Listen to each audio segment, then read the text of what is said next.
Now, how did we come to define what we eat? Because now you said when we have the wrong foil in, then of course the result is disease that we suffer from.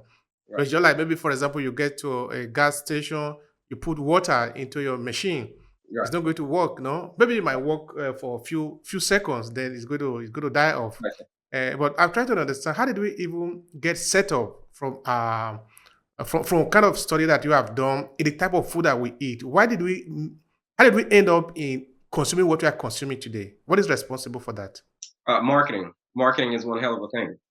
Marketing, money makes the world go round. Money, in the sense that, um, for instance, in America, $38 billion, 38 billion. That is a lot of money. $38 billion goes to government subsidies. Government subsidies, in the sense that the government says that I am going to give you this industry. I'm going to give the meat and dairy industry a whole lot of money, a lot of money to be able to produce these products that are not good for human health. We're talking dairy, we're talking cheese, we're talking meat, we're talking processed foods, chips, all the different commercials that you see on the Super Bowl. It's just subliminally putting this stuff into your head. Eat this, eat this. This is the way that we're supposed to be.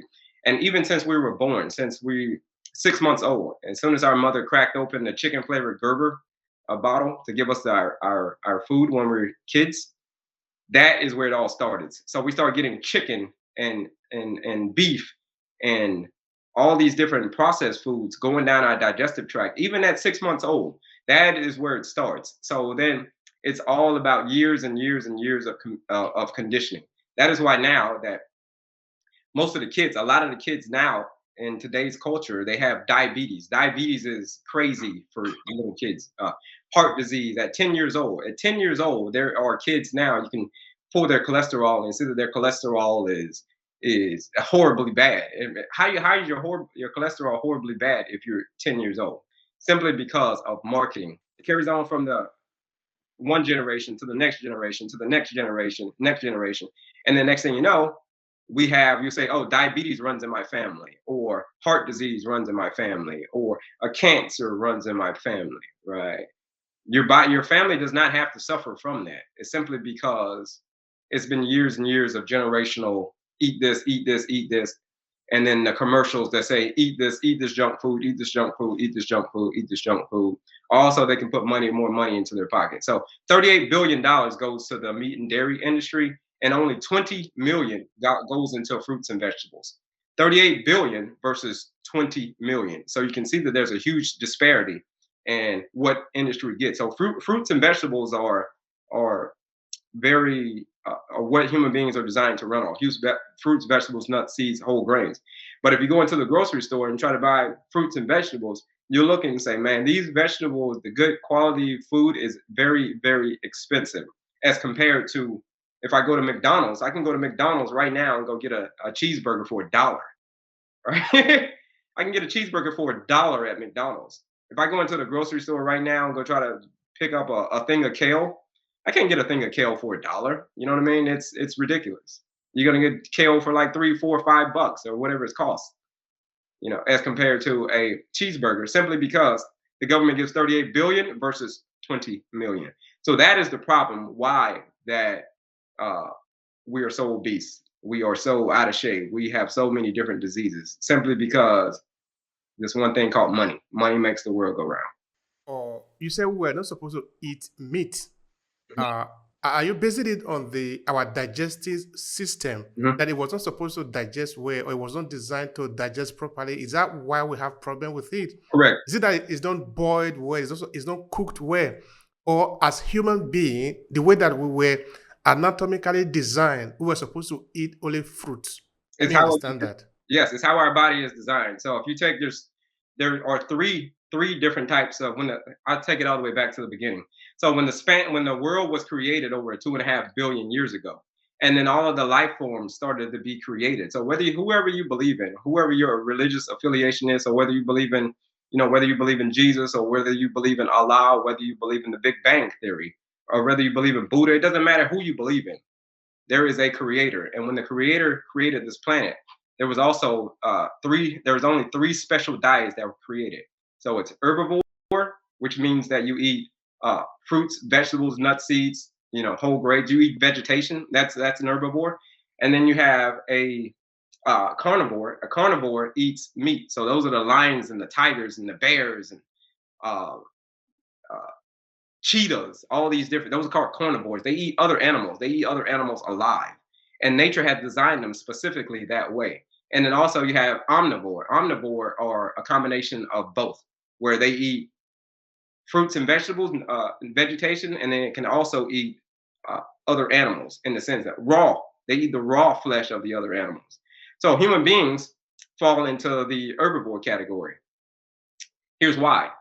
Herbivores, if you take a herbivore and you look at their teeth, you see my teeth? They're flat. They go in a side to side grinding motion, right? Meaning that they are designed to eat vegetation and grind up vegetation. Now, if you go to a carnivore, if you look at a carnivore and if you look at the teeth of a carnivore, if you look at how wide he can open his mouth, I'm talking about a lion, even a dog. Um, they can open their mouth very, very wide, and they have very, very sharp teeth for scissoring. They scissor their prey, right? It's for ripping and cutting, and they have very, very strong jaw pressure. Now, they're eating. The reason that they do this is because they have raw. I mean, they're eating raw flesh. They're eating another animal alive. So if you look at human beings, our teeth are not flat. They're not built for ripping or anything.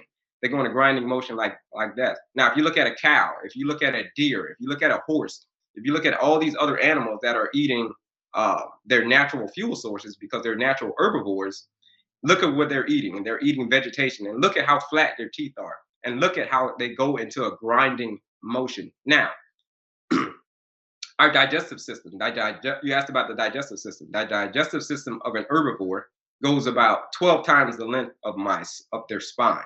So if you take all of my guts out right now, it's going to go about 30 feet. That's pretty long, depending on your height, but it goes about 12 times the length of your spine.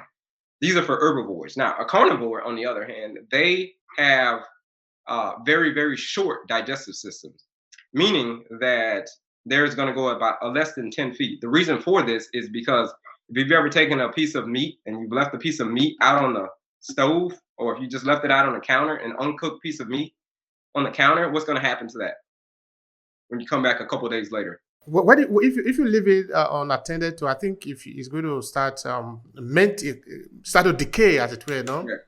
Yeah. Right. It's going to start to decay.